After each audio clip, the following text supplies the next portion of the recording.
For some of the projects that we're going to talk about, for some of the places that we're going to talk about tonight, the nominators of those historic places are here. So I would just like to turn the program over to them at that point so that they can tell you why the property is important and what listing here could help them accomplish.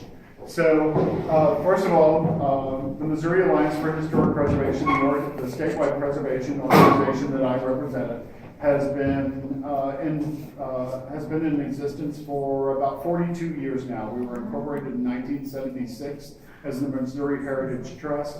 We have three basic focuses of historic preservation activities, one being education. We do an annual conference, a 3-day conference that moves around to a different town in Missouri every year. We do educational sessions along with that, the most popular of which is the historic tax credit.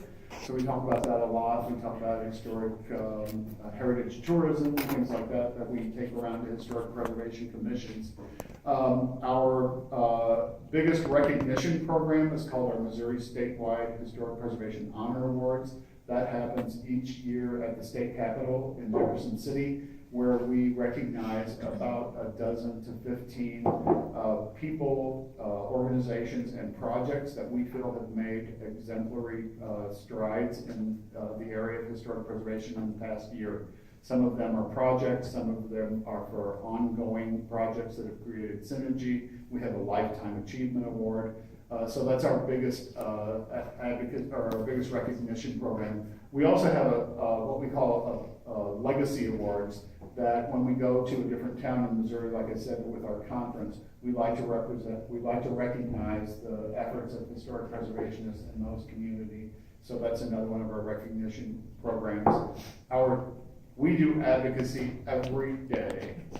People call me with a barn, their grandma's house, their downtown, trying to figure out some way to save important historic places every day. So we try to help those people figure out what to do, whether they need to get on the National Register so that they can be eligible for tax credits, whether they need to petition someone, whether they need us to help them make a big stink in the town where they are. We're not afraid to do that. But our biggest advocacy program is what we call, it used to be called our most endangered historic places, until we got tired of people asking us, when do we find out if we're the most endangered historic place? So we renamed it Places in Peril, after Georgia has a program called the Historic Places in Peril. So we changed our name about 3 years ago and decided to turn our announcement into our unhappy hour that we're having here tonight. So, without further ado, the first on our list is the Sarah Lou Cafe.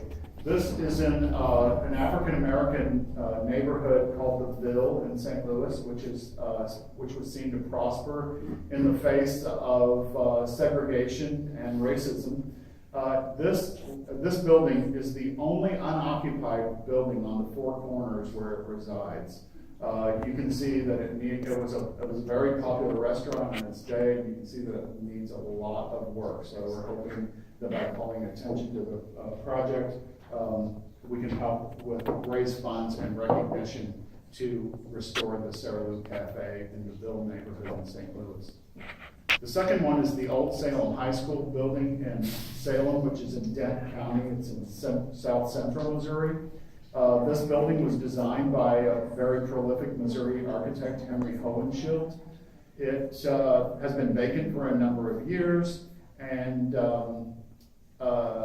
actually, the fellow who we call our next baby preservationist, this young man called me one day and said, we need to save our old high school building. And he was so excited, and he was so knowledgeable about the National Register and ways that he could organize petition drives to try to save this place. And I said, this could be a great senior or college project for you. I don't know where you are in terms of your educational career. And he said, I'm 15. Oh my.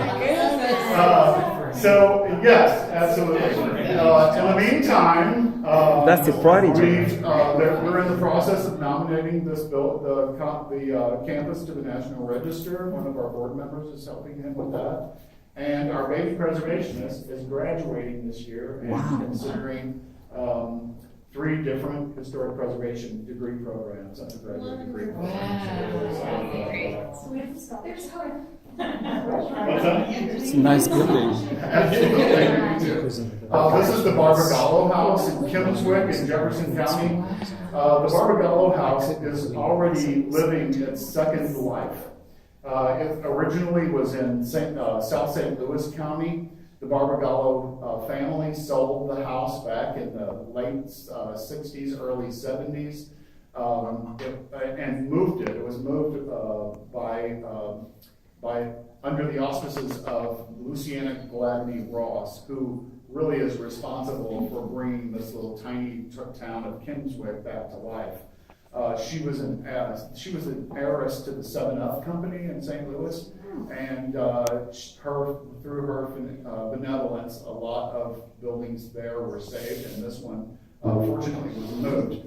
This house has had about 4 owners in the last 10 years. The last owner bought 13 properties in 1 year. She put most of her money into the Delta Queen project. The Delta Queen is scheduled to make Kimmswick one of their destinations on their trips down the Mississippi. And I don't think she did well in that venture. So and had actually started doing what she thought was going to be renovations. She tore off both of the gallery porches, and the house sits there for about 3 years now in a state of real disrepair. So we're hoping that by listening here that she will agree to find a suitable new owner for the Barbagallo house. Can you tell us its history? It's so unusual. Was it what was the original use for it in the year? It was a home. It was a home to the Barbagallo family. Yeah. They're Italians. They are Italians, but the house is decidedly French looking. Right. So there's nothing Italian. It was originally owned, the property was originally owned by a French family. Oh, really? Barbagallo's owned. Barbagallo, that means rooster in Italian. I think it was 1830s, yeah. Oh, that's really old. 40s. Nice. This is the Burlington Northern Depot in Bethany, and the nominator, Jake, is here. Jake, if you want to talk to us a little bit. All about right. it. We got a letter from the preservation. I was asked to put this up. It's an interesting building. It was started built in I think 1890, I believe, was whenever I was looking at some information on it. And it ran through it ran passenger trains and freight trains. And the last passenger train stopped in 1951, and the last freight was in 1981. And the reason they got rid of it, the railroad did not want to keep it going, so they burned a bridge illegally north of us, which I found that out a couple months ago. And there was a fire that was, allegedly was set to burn that bridge out, and then they closed that down in 81. But I took over my position. I'm an assistant administrator for Bethany. When I got there, I grew up in Bethany, and I loved this building growing up. I love that sign. I said if they tore it down, I want that sign. But I went in that building because the city owns it, and junk was been stored in there for years, but it's worked on the inside. And I had our employees clean it out, and happenstance, we got a letter from the Missouri Preservation and asked if we wanted to put that up. We did, and thankfully it's on the list, so I appreciate it. But yeah, it's a neat building. We'd like to do something with it. We don't know what we want to do. We would like to restore it to its original self. And I know we talked about Albany earlier. Albany they've restored their train station over there. Something similar to that would be very nice, but we don't want to have a plan in place right now, but this is the first step getting on this list, I think, to do it. So. What did they do with their depot over in Albany? They renovated it. They made it a museum. which is fine, but people don't go to museums, especially in a town of 1,500 people. So, you know, I'd like to have it as a farmer's market or a space for people to went out, but at least if it's in That would be city great. adjacent, it'd be nice. There's not a photo here, but on the back side, on the west side, there's a large dock with boards that are, you know, 4x4 boards all the way across it. It's the size of the training boat. The whole dock on that side. So Did you?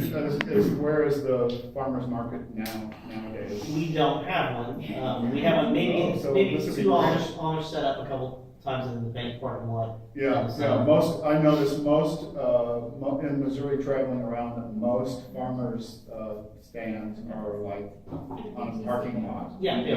Like It'd be a great place, and we wouldn't charge. General. We own it, so we wouldn't charge it, just to have something to people to use the space, and if we're gonna spend money on it, you know, we're frugal people, we wanna spend money, we wanna use it for a reason, Yeah, so. yeah, Sure. that'd be great, and as well as for events, you know, the train. Did you find any original pictures of this building, like old black and We white do have pictures? some. Oh, that's There are some, we have great. some at the historical society. That's wonderful. The genealogy of the site has most of the information I got from it, so. Well, that's good. Yeah, we had more info to send out, I know I talked to Riley, and I can send stuff to, and stuff, so. Okay. Weston also has done a nice job with their old depot as well. That's interesting. Yeah, they have community meetings there, so it's museum and. My main thing is I just don't wanna make it into a museum, and not because I don't like museums, but it's just, they're never used. They just are never visited, and then they've done it, and then I want it to be functional, you know? And I know the train's never gonna run through here again, it's on 36 highway, not 136, so, but something like that would be nice. They did Can it. they So, convert their old depot into a farmer's market too? They have one of the buildings that's downtown that they That converted they to a farmer's converted market, to- it's really successful. Yeah. Theirs has been, their farmer's market has been extremely successful downtown, whatever. We're in farming country, so we should have plenty for it. I'm sorry, can I ask where Bethany is? It's, yeah. That's So the if you million look- dollar So question. Kansas City, I-35, if you go to Des Moines, it's smack dab right in the middle, so it's 100 miles. Oh, okay. We actually have an hour and a half drive home, so we're not gonna be staying till, oh, yeah. And roughly what's the size of the footprint of the building? I don't know the dimensions, Is it bigger than 1,500 this square room? foot, maybe 1,500 square foot. Bigger than this room? It's bigger than this room. Yeah. Oh, yeah, Is it's, it? Yeah, Probably yeah. these It's two. probably about as wide as this building, but like 3 times. as yeah, wide. yeah, exactly. And there's sectioned off into a dock area, and then a middle area, and then there's an office area. Oh, Did Bethany have a big wool industry? They had a textile mill, but that was like way long ago. are you familiar with the train building, the train station in Boonville, Missouri? I'm not. I was Our there- office used to be there until I was 2 there years ago. last week, and I took some pictures. They did a wonderful job. They did. Half of the building, I would say 2/3 of the building is the Chamber of Commerce, and the space that is left, they put a bike shop that is open Saturdays and Sundays, and they do bicycle rental. And I was able to walk through the buildings and take some pictures. I'd love to share them with you. Yeah. They're wonderful. It's just a great, Yeah. really, Yeah. really nice. Really nice. Great job they did. Our office was there for about 5 years. Really? So Yeah. you know about the building? Just Wow. about 2 years. It's awesome. This is the Henry Miller House. It was built sometime between 1845 and 1849. It's the oldest house in Bloomfield in Stoddard County, which is in southeast Missouri.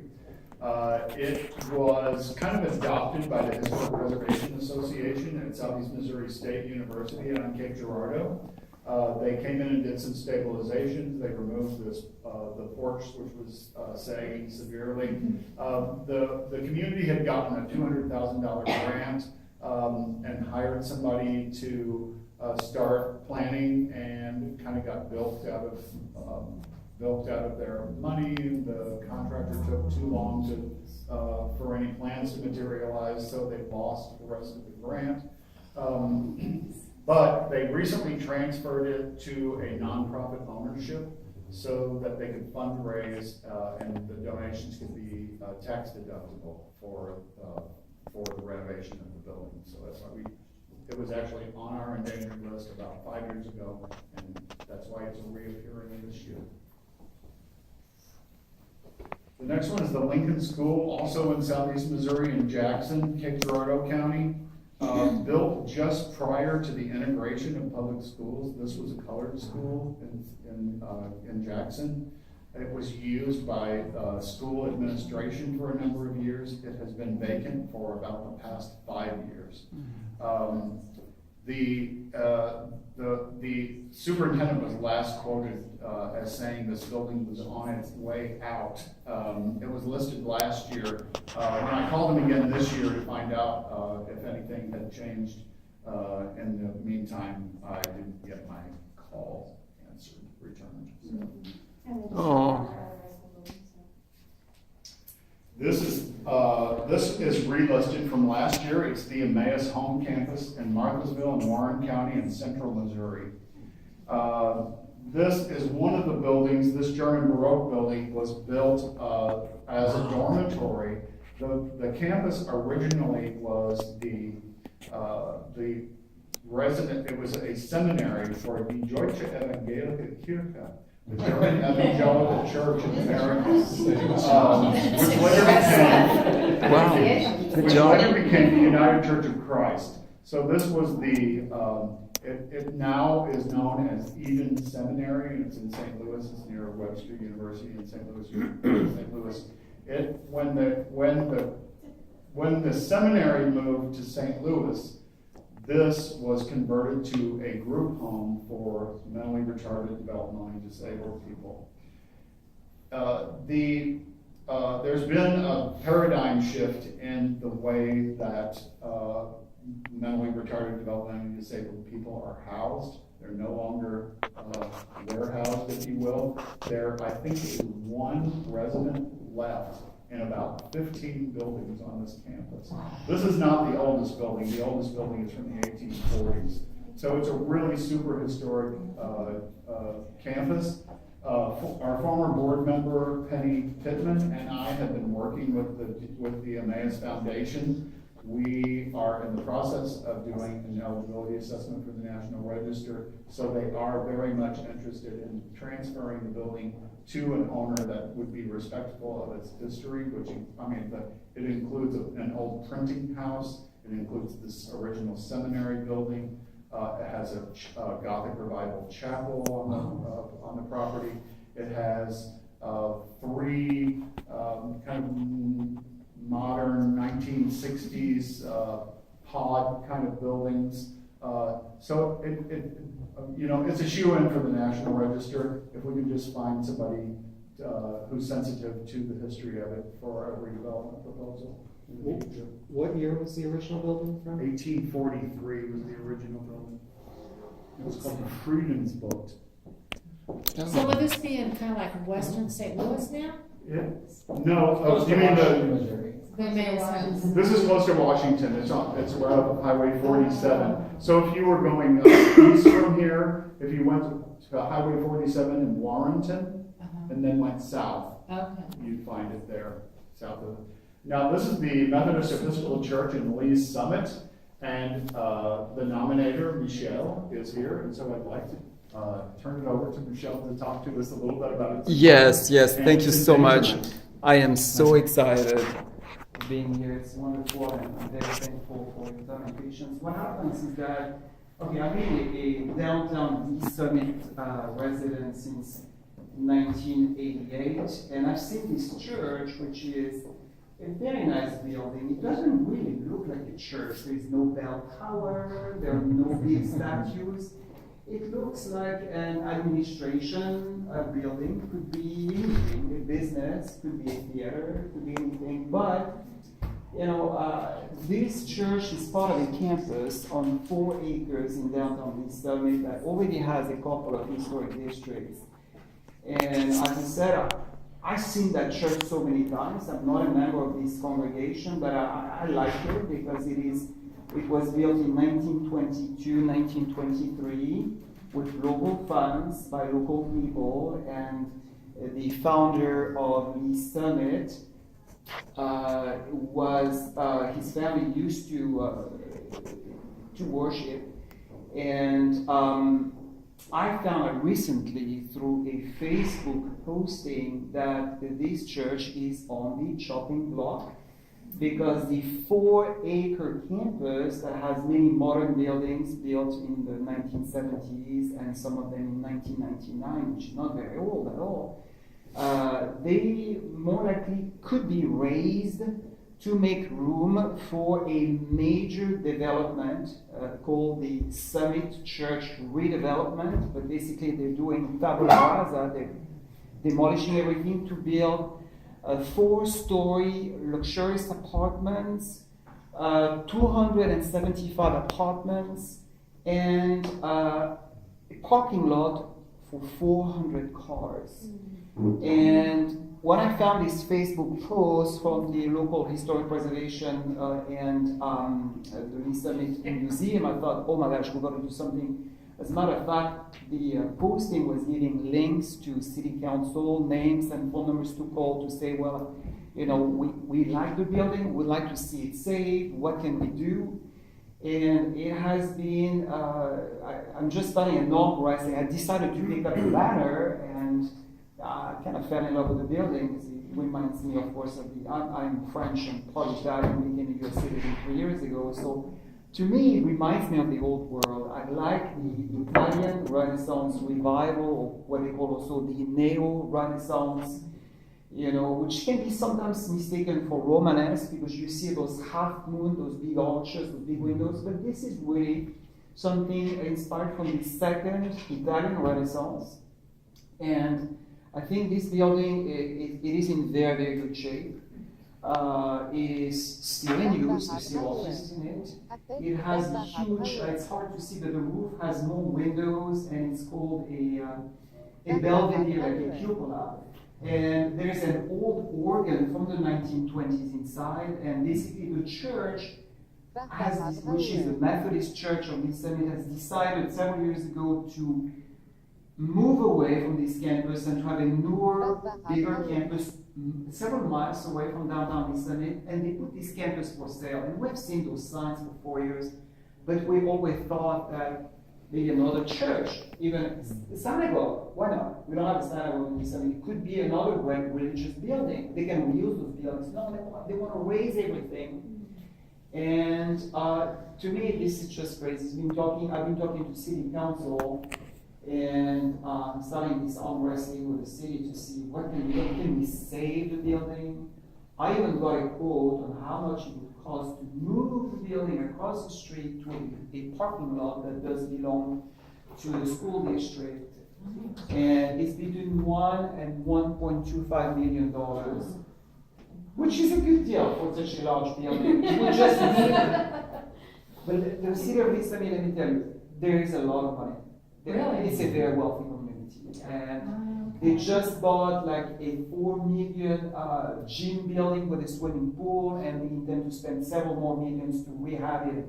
We're talking rehab of a building of the late 1990s, you know.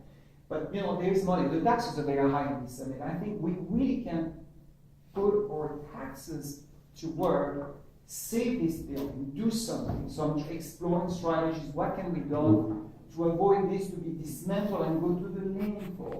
It would be such a shame. So I see this building as Lee Summit, Missouri's own little Kansas City Union Station. But the building is in good shape.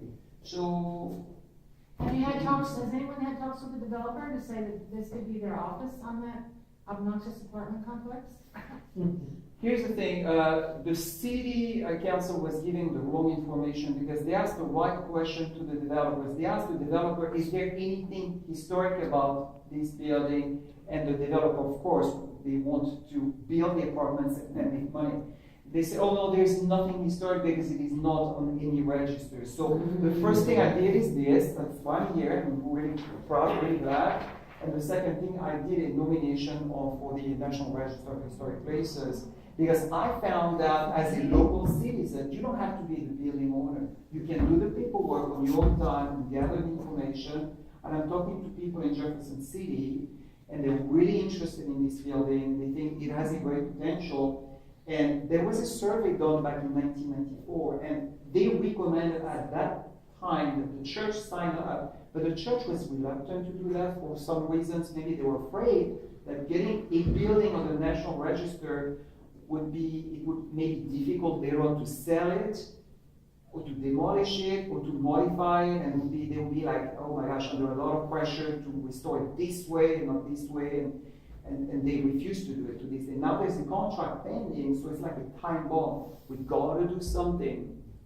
We've got to do something. I will ask Bill later on if there is like websites we can do to gather petitions online. But Jefferson City is for it, the local historic preservation is for it. City Council, so far, they got many emails and phone calls.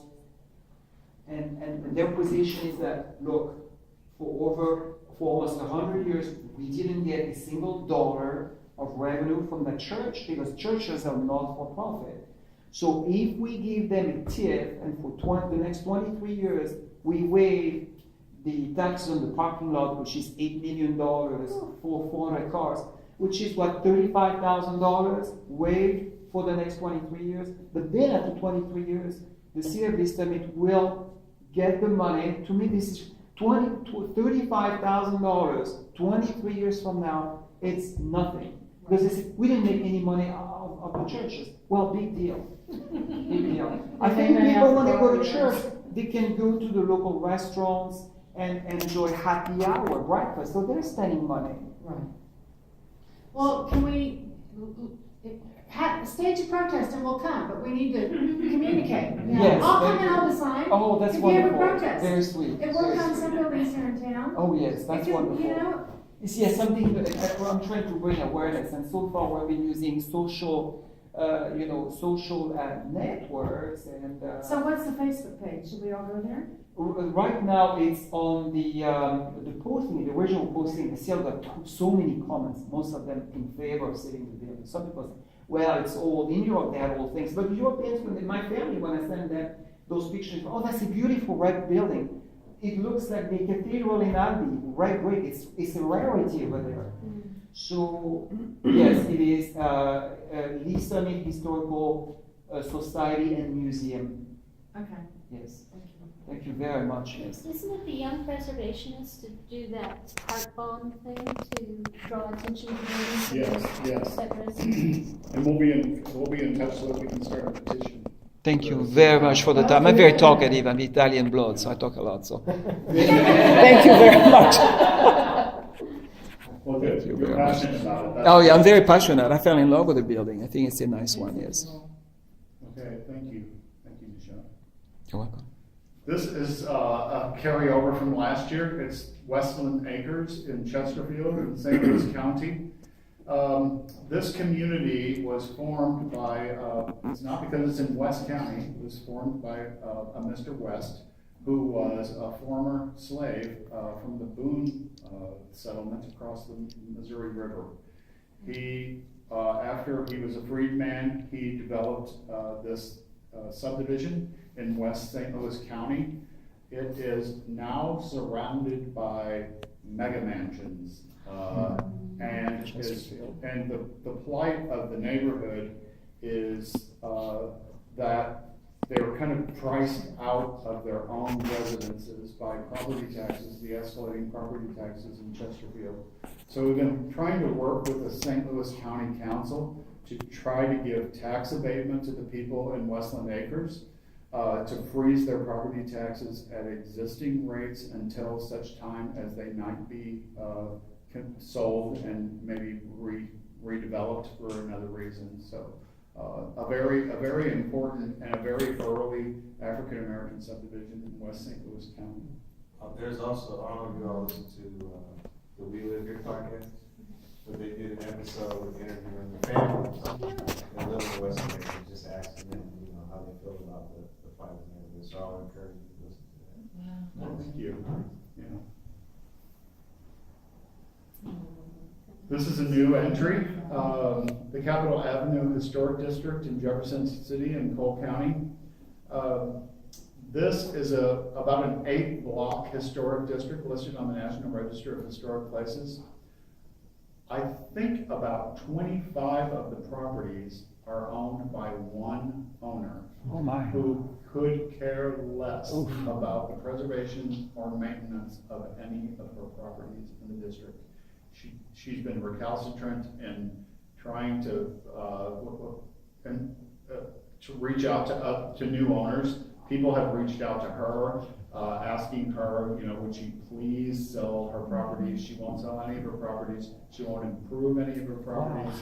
I think only 2 of the properties that she owns are even habitable at this point. The city has really worked hard.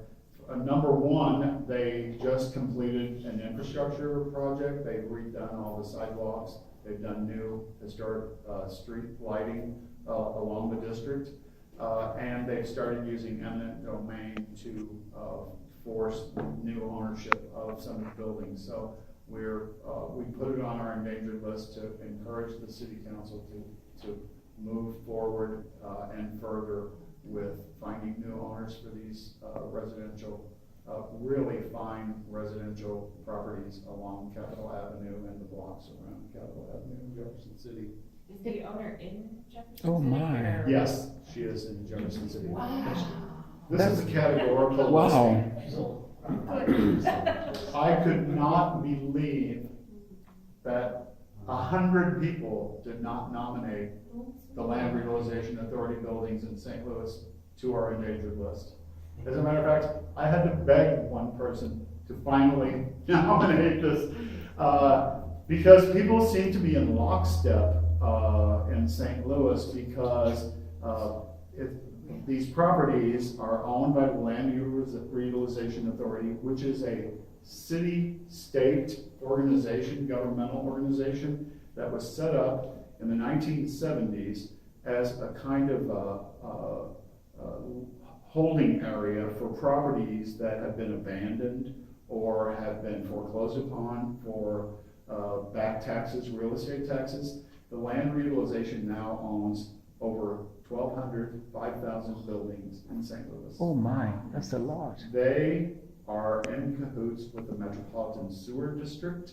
The Metropolitan Sewer District has a mandate to correct stormwater runoff. Almost all of St. Louis's historic neighborhoods, stormwater is connected directly to main sewer lines. So clean water from your rooftop when it rains is emptying directly into the sewer. And where they can, they try to divert it back off into the alleys and the stormwater sewers. But this is clearly a way for St. Louis to get rid of liabilities such as these 4 or 5 buildings here that are vacant and abandoned on St. Louis's north side. And they're doing it with money that's been something like $12 million that's been promised by the Metropolitan Sewer District to tear down all the buildings to create a natural storm runoff. How ridiculous. Thereby, the city has pledged with their help to get rid of 4,000 to 5,000 buildings Oh my, it's in the enormous. city of St. Louis. And as a matter of fact, since this photo was taken by the Post-Dispatch, it was on their front page.